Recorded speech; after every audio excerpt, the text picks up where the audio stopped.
പ്രായപൂർത്തി പ്രായപൂർത്തിയായ ബുദ്ധിയുള്ള ആളുകൾക്ക് മാത്രമേ നിർബന്ധമാവും. അപ്പോൾ വലാജു വലാസുബിയിൽ കുട്ടിക്ക് നിർബന്ധമല്ല, മജ്നൂനിൻ പിരാന്തന്മാർക്ക് നിർബന്ധമല്ല. ഈ പിരാന്തമെ പെട്ടതിനെ ചില വയസ്സന്മാരൊക്കെ ചെഗ്നിയായി തക്ലീഫും ഇല്ലാതെ കാണുന്നു. അവർക്ക് മുദ്ദും നോമ്പൊന്നും വേണ്ട. യജിബുൽ സക്രാനിൽ താത്തി മസ്താന്റെ പിന്നെ നിർബന്ധം. ഓരോ കള്ളുച്ചനും മസ്തായി അതല്ലാതെ 1 മാസം ഉള്ളൂ. നാനിപ്പോ കഥ കൂട്ടിലെയും അതിപ്പോ മസ്തായത് എങ്ങനെ മസ്തായാലും കഥ കൂട്ടണം എന്നാ.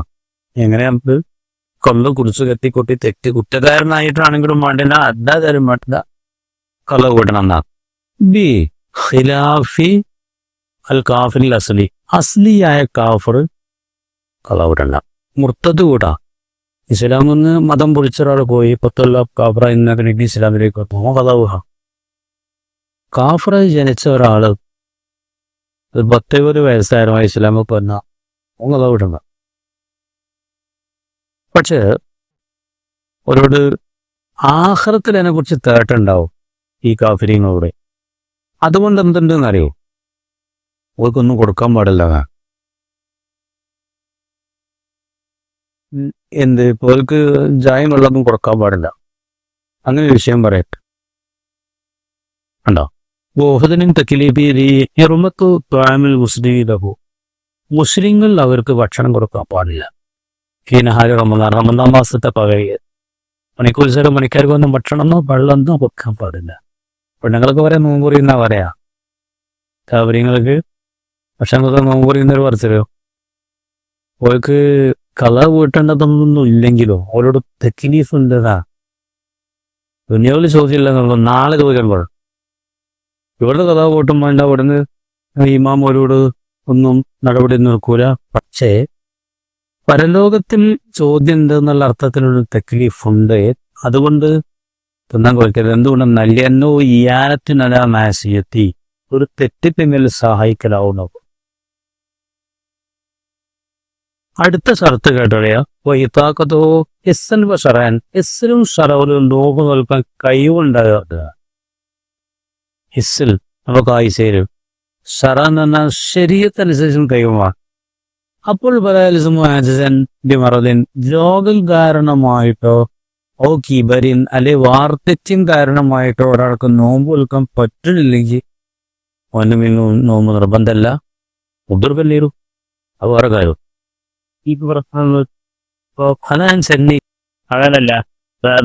കൈയല്ലാതെ ഈ ചില സീസണില് ഇതിന് ബുദ്ധിക്ക് വെക്കുമ്പോൾ ചില സീസണിലായിട്ട് മാറ്റിയ റമദാൻ മാസത്തോൾക്ക് ബുദ്ധി ഉണ്ടെങ്കിൽ മോനെയോ പിന്നെ അവർക്ക് പിന്നീട് ബുദ്ധി വന്നാല് അത് വേണ്ട പാട്ട പിരാതന. അതേമാതിരി വന്ന മജ്നൂനും സബീനും ഉദ്ധാറായതാണ്.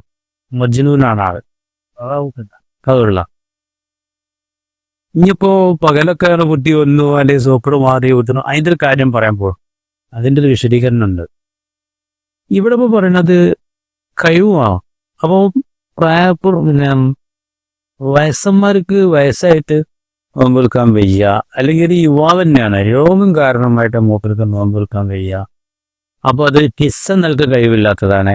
പിന്നെ ഷറാൻ നൽക കഴിവില്ലാത്തത് പോലെ ഹയത് കാര്യത്തിക്കുമ്പോൾ നിപ്പാസ് കാരിക്കും ശരീരത്തനുസരിച്ചൊക്കെ കഴിവില്ല. നിങ്ങൾക്ക് പാടില്ലല്ലോ. കള്ള കൂട്ടിണ്ടോ? കള്ള കൂട്ടണോ? നിസ്കാരം ഒന്നും ഉണ്ടാക്കണ്ട. കള്ള നിസ്കാര കഥ കിട്ടുമ്പോൾ എന്തോ ഇടണാറോ നേടക്കാരാത്ര പരിപാടികളാണ്. അങ്ങനെയൊക്കെ എന്നെ ഉമ്മാല യുത്തിപ്പാനി സാറാ.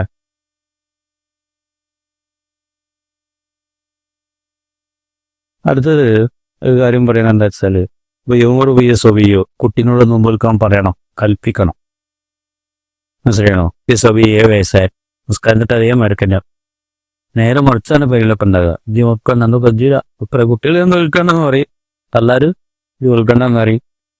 നിങ്ങളെപ്പോഴും റെഡിയായി. ഞാൻ റെഡിയാണ്. കാരണം മറ്റൊരോട് പറയണേ യാത്ര ഇത്തരം ദാരി ഫീസ് എന്നൊക്കെ പറയാനാണ്. നമ്മളൊക്കെ നമുക്ക് പറ്റി അങ്ങനെ ചെറുപ്പം കഴിഞ്ഞ് ഏതാണ്, അല്ലാതെ ഫിനാൻസൊന്നും അറിയില്ല. ഏതാണെങ്കിൽ 7 വയസ്സായി നിസ്കാരത്തിൽ അതേ വിദ്യ. ഇത് ആപ്പാക്ക കുട്ടിനോട് കഴിയുകയുണ്ടോ? കഴിയുമെങ്കിൽ മതി. 7 വയസ്സ് വെച്ചിട്ട് എല്ലാ കുട്ടികളോടും കഴിയണമെന്നില്ല. മുതലുള്ള എവരിബു ജൂവൻ നരാത്തിറക്കി ബ്യാസിൽ 10 വയസ്സായാലും അടിക്കുകയും വേണം.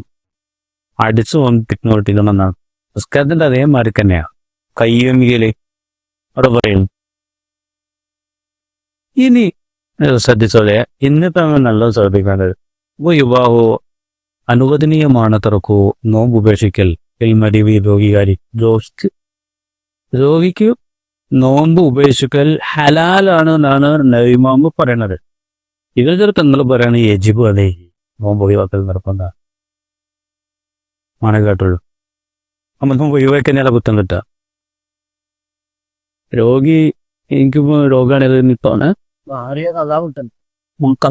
മാറുന്ന രോഗമാണെങ്കിൽ മാസവിപ്പന മാറിയ കള്ള കൂട്ടണ്ടേ. ഇത് മാറും എന്നുള്ള രോഗമാണെങ്കിൽ കള്ള കൂട്ടണം, മുതിർത്തിനും കാര്യമില്ല. ഇതൊക്കെ മാറൂലാത്ത ആദ്യം രോഗമാണെങ്കിൽ മുക്തന് കൊടുക്കല്ലോ. ഇങ്ങനെ കള്ളതിന്റെ പ്രശ്നം തരുന്നില്ല. അഥവാ മാറിയാൽ പോലും കള്ള കൂട്ടിക്കൊള്ളുന്നില്ല. ബുദ്ധി കേസുകാരെന്ന് കഥാകൃത്തണ്ട. ബുദ്ധി കേസുകാരൻ പിരാന്തനല്ല ആ സമയത്ത്. അയ്യ ആദ്യം വന്നു പിരാന്തനും നിർബന്ധമില്ല, കുട്ടിക്കും നിർബന്ധം. ബുല്ലൂക്കും അക്കതും എന്നുള്ള സ്ഥലത്ത് ഇതല്ല, ഇത് ബുദ്ധിന്റെ കേസല്ല, ഇത് രോഗ. ചില സമയത്ത് അതന്നെ ഞാൻ പറയുന്നത്. അപ്പൊ ഈ റമദാൻ മാസത്തില് ബുദ്ധി ഉണ്ടോ അല്ലേ നോക്കിയാമേ. അങ്ങനെ തന്നെ അതിന്റെ ഒരു വിശദീകരണം പറയാൻ പോകണ്ട്. അത് റമദാനില് രാത്രി ഉണ്ട്, പകലില്ല, അല്ലെങ്കിൽ 10 പോയിരുന്ന സുഖമായി. ഇന്നലൊക്കെ എന്താ വിധി എന്നുള്ള ഒരു തഫ്സീലുണ്ട്, ഏതിലും വായിച്ചാ. ഞാൻ എന്നോട് കോട്ടപ്പന്റെ ഒരാൾ പറഞ്ഞു, അത് തലവെങ്കണ്ട നീയാക്കാൻ അനുഭവപ്പെട്ടാൽ എന്താ അറിയോ, 10 സൂപ്പർ പറ്റ ലോ ആയി, വന്നു. പിന്നെ ഡോക്ടറെടുത്ത് പോയതിൻ്റെ എനിക്കറിയില്ല. അതിനോട് പറഞ്ഞിട്ട് ഏതായാലും പാർട്ടിയിടങ്ങറിയ ഞാൻ തവക്കിൽ തലല്ലാന്ന് റസ്ബി അല്ലാന്നൊക്കെ പറഞ്ഞിട്ട് അവിടെ നോമ്പാണ് പൂർത്തിയാക്കി എന്നോട് പറഞ്ഞു. അപ്പൊ അങ്ങേക്ക് വരാൻ ഡോക്ടർ പറയണം ഇപ്പോൾ നോമ്പ് മുറിക്കൽ നിർബന്ധമാണ് എന്ന് പറഞ്ഞാൽ മുറിച്ചിലെ കുറ്റം കിട്ടുന്ന ഈ പറയാൻ പഴക്കം. മനസ്സിലായേ? മുറിച്ചെങ്കിലേ കുറ്റം കിട്ടോ. പ്രശ്നം വരും, പറ്റുന്നത് ജീവന ഭീഷണിയായി. നമുക്ക് നമ്മൾ കൊല്ലാനുള്ള അധികാരം ഇല്ലല്ലോ. നമുക്ക് നമ്മൾ നഫ്സിനെ ഒന്നും ചെയ്യാത്ത അധികാരം അള്ളാൻ്റെതല്ലേ. അള്ള പറയണ ഇതാണ്, അതാ മനസ്സിലാക്കേണ്ടത്.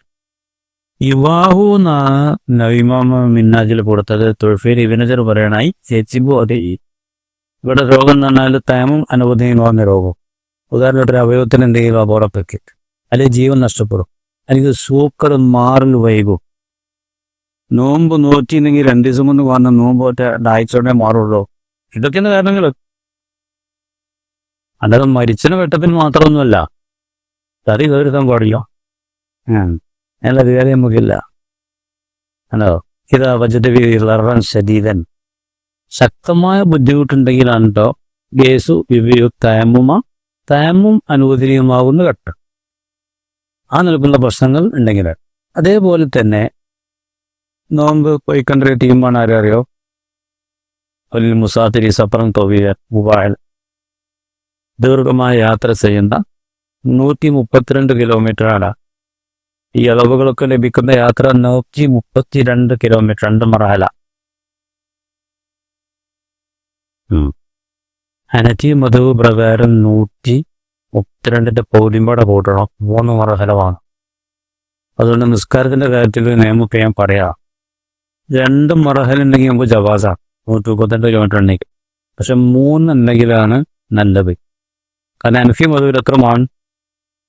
3 വേണം. അപ്പോൾ അത് പോലും പറയാൻ നമ്മൾ പരിഗണിക്കലേ നമുക്ക് ചിന്നത്ത 3 മറഹൽ ഉണ്ടെങ്കിൽ നമ്മൾ പൊള്ളാക്കി നിസ്കരിക്കലും ജമാഅത്തൊക്കെയാണ് നല്ലത്. 3 മറഹൽ 132 പൗതിമ്പടെ കൂട്ടം എത്ര ഉണ്ടാവും? 190 അവിടെ നിന്നുണ്ടോ? 198 കിലോമീറ്റർ ഉണ്ടെങ്കിലാണ് നമുക്ക്. അപ്പൊ നമുക്ക് ഈ റുസകളൊക്കെ എടുക്കലാണ് ഏറ്റവും അഫ്സൽ സുന്നത്ത്. അല്ലെങ്കിൽ വിട്ടാക്കലാണ് നല്ലത് കേട്ടോ. അത് ജവാസ ഹനഫിയോ ജവാസ് അല്ലാത്തവർ ഞാൻ പറഞ്ഞ മനസ്സിലായ. ഷാഫി മതബ് അനുസരിച്ച് 132 കിലോമീറ്റർ ഉണ്ടെങ്കിൽ ഇതായി സംഖ്യ. ഹനഫി മതബ് അനുസരിച്ച് പറ്റൂല എന്നാണ്, 198 വേണം. അപ്പൊ ഞാൻ അതുകൂടി കണക്കെടുക്കലാണ് നമുക്ക് നല്ലത്. ഓൾക്ക് നിർബന്ധ 198 ഉണ്ടെങ്കിൽ ജമ്മു ബസറാക്ക് നിർബന്ധമാവും. നമുക്ക് നിർബന്ധമല്ല, ഏറ്റവും നല്ലത്. ഫുള്ളാക്കണേക്കാട്ടിൽ ഏറ്റവും നല്ലത് ഒരു പെസറാക്കറോ എന്ന മറിക്ക് നീണ്ട ഒരു യാത്ര അതൊരു ലക്ഷ്യമുള്ള യാത്ര ആയിരിക്കണം. വെറും നാടാനം കൊതുമേല് പോരട്ടോ, വെറും നാടാനം ബൊത്തിമേലി വ്യക്തമായിട്ടൊന്നും വെറും നാടാനം വേണ്ടി പോയിട്ട് ഈ ജമ്മു കശ്മീർ നടക്കി ഒരു ശരിയായ ലക്ഷ്യം വേണം കേട്ടോ. പിന്നെ നമ്മൾ പറഞ്ഞില്ലേ ഒരിക്കലും നമ്മളിവിടെ കൊണ്ടുണ്ടത് ഒരു സിയാറത്തോ കച്ചവടമോ നല്ല ലക്ഷ്യമാണ് കച്ചവടം, ഹജ്ജോ ഉംറയോ അതിനൊക്കെ തിരക്കില്ല. വെറും ഒരു ഇപ്പൊ ആകെയിൽ കുട്ടികൾക്കൊക്കെ ഒരു കോക്കനെയാണ് ഒരു കുട്ടി അന്ന് പോകണം വയനാട് ഊട്ടി ഇങ്ങനെ പോവാന്നൊക്കെ അതിലൊന്നും ജമ്മു കശ്മീറും പറ്റില്ല. എനിക്കൊന്നും പോയാൽ മതി. ചേട്ടോ എയർപോർട്ടോ സ്കൂൾ ഒഴിവാണെങ്കിൽ പറഞ്ഞാൽ വണ്ടിയും വരെയുണ്ടെങ്കിൽ പോവാം. അങ്ങനെ ഇപ്പോഴത്തെ തീരുമാനം അതിൽ ജമ്മു കശ്മീറാക്കാൻ പറ്റൂല. സ്വയം ലക്ഷ്യമായിട്ട് പിന്നീടുണ്ട്. ഇപ്പൊ ഒരാൾക്ക് അള്ളാന്റെ അജായകൂറൊക്കെ കാണാ അതെല്ലാം പറ്റി കൂടുതലും അതിനിങ്ങനെ പോകേണ്ട ആവശ്യമൊന്നുമില്ല. എന്ത് കണ്ടാലും സിദ്ദീഖ്റബിയുള്ളതെന്ന് പറഞ്ഞാൽ എന്ത് കണ്ടാലും അള്ളാനെ ഞാൻ കാണാൻ പറ്റുക. എനിക്ക് ഒരു ഊട്ടിക്കും പോണ്ട, ഈ കാണുന്നതൊക്കെ തന്നെ മതി. പിന്നെ ചെറിയൊരു സീറോ ബില്ലാബി എന്ന് പറഞ്ഞാൽ പറയാനുണ്ട് ഇടത്തല്. അതല്ല പറഞ്ഞത് പണ്ട് നിഷേധികൾക്ക് ശിക്ഷ ഇറങ്ങിയത് കാണാനാ പോയി നോക്കാൻ പറഞ്ഞത്. മനസ്സിലായോ? സീറോ ബില്ലറിന് ഭൂമിയുടെ സെന്റൻസുകളിൽ ആ ആയത്തിന്റെ അടിസ്ഥാനത്തിൽ ഒരു ഇമാമ പറഞ്ഞിട്ടില്ല ഊട്ടി പോകണം വയനാട്ട് പോകണം അത് സുന്നത്താണ് എന്ന് ആരും പറഞ്ഞിട്ടില്ല. അത് പറഞ്ഞിട്ടാ പോയാല് എനിക്ക് ഒരാൾ വിട്ടെന്ന് ഓടാനത് സീറോ ബില്ലറിന് പറയണല്ലോ.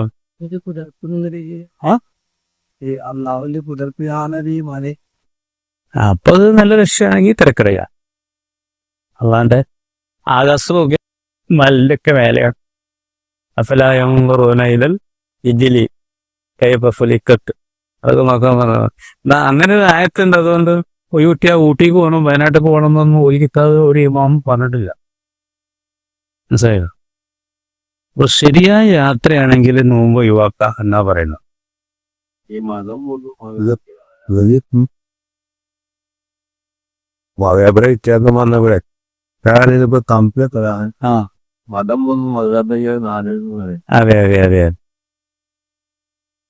അത് റസൂൽ കരീം സല്ലല്ലാഹു അലൈഹി വസല്ലം കാലത്ത് തന്നെ തങ്ങളിലേക്ക് നല്ലൊരു ഒരു സൂചന അതിന്റെ ഒരു സാന്നത്യത്തെ തന്നെ അംഗീകരിച്ചിട്ടുണ്ട്. അപ്പൊ ഇതിന് ഇമാമികൾ പറഞ്ഞ ഒരു സംഭവം ഇതാ എന്താന്നറിയും, ഖന്തക്ക് യുദ്ധമുണ്ടായില്ല. ഖന്തക്ക് യുദ്ധം അങ്ങനെ ഖന്തക്ക് യുദ്ധം കഴിഞ്ഞ് റസൂലും സാഹിബികളൊക്കെ ഒന്ന് യുദ്ധം കുളിച്ചപ്പോ റെഡിയാൻ നോക്കാം. അപ്പൊ ജിഗിരിൽ നിന്നു നമ്മളൊക്കെ കഴിഞ്ഞോ യുദ്ധം നിർത്തി വെച്ചു. മലക്കട് നിർത്തിയിട്ടില്ല. ബനു ഖുറൈളക്കാരെ പോകുമ്പോൾ നേരിടണം. ബനു ഖുറൈളക്കാർ യുദ്ധത്തിനിടയിൽ കാടുവാരിയ ടീപ്പാ. ഭയങ്കര രാജ്യദ്രോഹ കുറ്റം ചെയ്ത ഭയങ്കര ചതി ചെയ്ത ഓരോട് യുദ്ധം ചെയ്യുന്ന. അപ്പൊ നബിതങ്ങൾ തന്നെ സാധുത്തിനോട് വേഗം പുറപ്പെട്ടൊഴി ബനു ഖുറൈളയില് അസറ് അവിടത്തേക്ക് സ്കെച്ചാൽ മതി അമിന തങ്ങൾ പറ അസറ്. അപ്പൊ കോയക്കും സ്വഹാബികൾ എന്ത് ചെയ്തു, ചിലര് അസറ് വൈക്കുന്നതിന് നിശ്ചയിച്ചു. നെടിയ പറഞ്ഞതിനൊക്കെ അർത്ഥമുള്ളൂ, വേഗം പോകാനുള്ള അർത്ഥേ ഉള്ളൂ, അതുകൊണ്ട് നിസ്കരിച്ചാണ്ട് പോയാൽ ചിലരല്ല അവിടെ എത്തിയില്ല നിസ്കരിക്കാൻ പറഞ്ഞ് അവിടെ എത്തിയിട്ട് നിസ്കരിക്കുള്ളൂ. രണ്ടു കൂട്ടർ തങ്ങളെന്താ സപ്പോർട്ട് ചെയ്യാൻ ചെയ്യുന്നു. പിന്നെ ഒരു ഹദീസ് ഉണ്ട്, ഇഖ്തിലാഖും ഉമ്മത്തി ഖൈറും എന്ന് പറഞ്ഞ ഒരു ഹദീസ് ഇമാം മാലിക് റളിയല്ലാഹു അൻഹു ധരിച്ചിട്ടുണ്ട്. ഉമ്മത്തിന്റെ ഇഖ്തിലാഫ് റഹ്മത്താണ്, ഖൈറെന്നല്ല റഹ്മത്തു എന്ന ഹദീസ്. അത് ഹദീസ് തന്നെയാണ്. ഒരു ഇഖ്തിലാഫുൻ അയിമത്തി ഖൈറു ഉമ്മക്കി എന്നൊരു ആപ്തവാക്യം. ഇമാമുകളുടെ അഭിപ്രായ വ്യത്യാസം ഉമ്മത്തിന് എന്താണ് ഖൈറാണ്. അത് ഹദീസ് തന്നെ കണ്ടിട്ടില്ല, ഞാൻ ആദ്യം പറഞ്ഞ ഹദീസാണ്. അത് ഇഖ്തിലാഫുൽ ഉമ്മത്തി റഹ്മത്തി. അപ്പോ പിന്നെ ഈ ഹദീസുകളാണെങ്കിലും ആയത്തുകളും രണ്ടു മൂന്നൊക്കെ സാധ്യതകൾക്ക് ഉണ്ടാവും. അപ്പൊ അതനുസരിച്ചൊക്കെ പോകാനാണ് റസൂലുള്ളാഹി സ്വല്ലല്ലാഹു അലൈഹി വസല്ലം ഉണ്ടായിട്ടുള്ളത്, അതിനെ അംഗീകരിച്ചിട്ടുള്ളത്. ഇപ്പൊ ഞാൻ പറഞ്ഞത് സുന്നത്തുൽ ഈ നീയത്തിന്റെ കാര്യത്തില് ഉണ്ടോകി രാത്രി നീയത്ത് വെക്കണം എന്ന് റസൂലുള്ളാഹി പറഞ്ഞിട്ടുണ്ട്. നല്ല യുബയിറ്റിയോ പലാസിയാവോ രാത്രി നീയത്ത് കഴിഞ്ഞാൽ നോമ്പും ശരിയാവലായോ. അത് ഏതെങ്കിലും പറഞ്ഞതാ.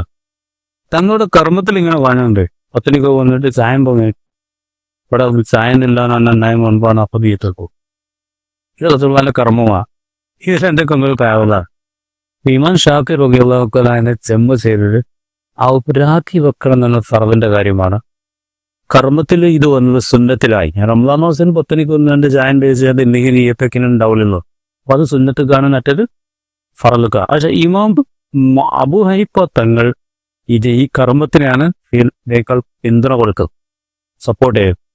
അതുകൊണ്ട് പറന്നിലും ഒക്കെ പൊത്തനിക്കോ ഗൂറോങ്ങിന് മുമ്പായിട്ട് ബിയത്തിച്ചാൽ മതിയെന്ന് ഇങ്ങനെയുള്ള മൊഴികളുണ്ടാണ്. അത് ചില ഹദീസുകളും ചില ആയത്തുകളൊക്കെ പോലെ മായനക്കും സാധ്യതകളുണ്ടോ, ആ സാധ്യത അനുസരിച്ചൊക്കെ അതായത് അർഹരായ മുജ്തഹീദായ കൈകൂടെ നിങ്ങൾക്ക് അതനുസരിച്ച് പോകാതെ നമുക്കൊന്നുമില്ലല്ലോ. ഒരു കാര്യം കൂടി എനിക്ക് ഞാൻ പറഞ്ഞുതരാം. ഇമാം ഷാഫി റളിയല്ലാഹു അൻഹു എന്നൊക്കെ പറഞ്ഞ ഷാഫി ഒരു ടീമാണ് ഞാൻ പറഞ്ഞോ. ഒരു ഇമാമിന്റെ അഭിപ്രായം മാത്രമല്ല പറഞ്ഞത്. ഇമാം ഷാഫി തങ്ങൾ പറയണം, ഇതാ സഹൽ ഹദീസ് പോകുന്നത് ഹദീസ് സ്വഹീഹ് ഞാൻ പറഞ്ഞതിനെതിരെ കണ്ടാൽ അതായിട്ട് എൻ്റെ മദ്ഹബ് എന്നാറ് പോകണം. ഇമാം ഷാഫി തങ്ങൾ നമുക്കൊന്നും അറിയാറല്ല. അത് ഇമാം ഷാഫിന്റെ അസ്ഹാബിനും ആ മദ്ഹബിന്റെ ഇജ്തിഹാദ് ചെയ്യുന്ന അവർക്ക് മാത്രമേ അത് കണ്ടുപിടിച്ചാൽ കഴിയൂ. ഓർക്കങ്ങനെ പോക്കുണ്ട്. അതുകൊണ്ടാണ് ഈ ഷാഫി മദ്ഹബിൽ തന്നെ ഇമാം ഷാഫി പറഞ്ഞതിൻ്റെക്കാളും ഹദീസിന്റെ വിലക്കിത് മദ്ഹബിലുള്ള മുജ്തഹിദീങ്ങൾ അസ്ഹാബുകൾ ചിലപ്പോൾ റാംകെ കൊടുക്കലുള്ള അഭിപ്രായങ്ങളൊക്കെ ഉണ്ട്. മനസ്സിലായോ? ഹദീസുകൾ ഒരേ കോലത്തിലുണ്ട്. അതെങ്ങനെയാണ് ജമ്മ ചെയ്യണതിന് വിധാന ശാസ്ത്രം ഒരു ഉസൂലുണ്ടായി. അങ്ങനെയാണ് പല മദ്ഹബുകളും ഒരേ ഹദീസുകളിൽ തന്നെ വരുന്നത്. അത് എല്ലാ ഇമാമിങ്ങളും അംഗീകരിച്ചിട്ടുള്ളത്. ഈ മദ്ഹബ് ഒരു ഇമാമ് പറഞ്ഞ അഭിപ്രായം ഒരു ടീമിന്റെ അഭിപ്രായം. ഷാഫി മദ്ഹബാണ് ടീമാണ്. എല്ലാം അങ്ങനെ ഇപ്പോ തുഴഫയില് ഈ തെഹക്കീക്കൽ മദ്ഹബി എന്ന് പറഞ്ഞാൽ ഷാഫി പോകുന്നതാണ് മദ്ഹബിന്റെ നിർവചനം. പോകും ഷാഫി ഇമാം തന്റെ സുഹാബും പോയ ഒരു അഭിപ്രായമുണ്ടോ, അതല്ല ഷാഫിന്ന് മാത്രം ഉണ്ടാവാ. ഏതെങ്കിലും കുഷാറ് പോകുന്ന ഭാഷ ഷാഫിന് ഒറ്റ നല്ല ടീപ്പാണെന്നോ നമ്മൾ ഇതുവരെ ചെയ്യുന്നത് ഞാൻ പറഞ്ഞേ. ഒരാളെ ഇപ്പോഴാണ് ധരിച്ചിരുന്നത്. ഞാനും അങ്ങനെ ധരിച്ചിട്ട് കുറെ സംശയമായിട്ട് നടന്നേ. അപ്പൊ തീരാതെ കുറെ സംശയങ്ങൾ വരും. ഒരു വൈകി നോക്കാൻ പറഞ്ഞു, ഒരു മദ്ഹബ് വെക്കാൻ പാടില്ല സിസ്റ്റം ഉണ്ട്. അത് പോട്ടെ, അതൊക്കെ നിൽക്കാൻ പാടില്ല എന്ന് പറഞ്ഞാല് അങ്ങനെയാണെങ്കിൽ അത് വളരെ തെറ്റാ. 4 മദ്ഹബ് അല്ലാതെ 10 എല്ലാവരും അയിമത്ത് ഇജ്മാഅൊരു കാര്യമാണ്.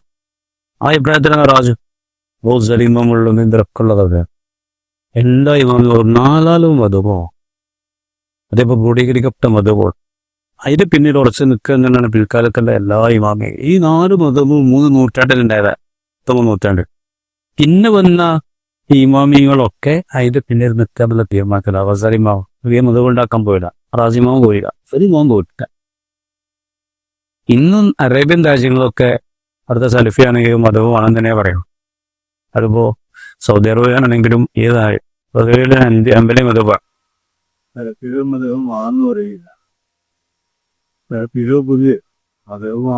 എനിക്കറിയില്ല, അവിടെ സൗദി അറേബ്യയിലും മദ്ഹബുണ്ട്. മദ്ഹബാണെന്നുള്ളതാണ് ഗൾഫ് പണ്ഡിതന്മാരൊക്കെ പറയാം. ഇവിടെ വലിയ രസമുണ്ടായി. യൂസുഫിൻ കറുതാങ്ങനെ വന്നു ഇവിടെ ഈ പട്ടിക്കാടത്തുണ്ടല്ലോ ശാന്തപുരത്ത്, അത് മദ്ഹബാണെന്നാണ് പറഞ്ഞ പോലെ ശരീരം. ഓരൊക്കെ മദ്ഹബാണെന്ന അഭിപ്രായം അമ്പലിയാണ്. നമ്മളൊന്ന് നിർത്തുക അല്ലേ? നമുക്ക് ഈ വിഷയത്തിൽ മസലയിലേക്ക് പോകണമെങ്കിൽ ഈ വക ചർച്ച വെച്ചിട്ടുണ്ടെങ്കിൽ ശരിയാവില്ല. ഇൻഷാ അല്ലാഹ്.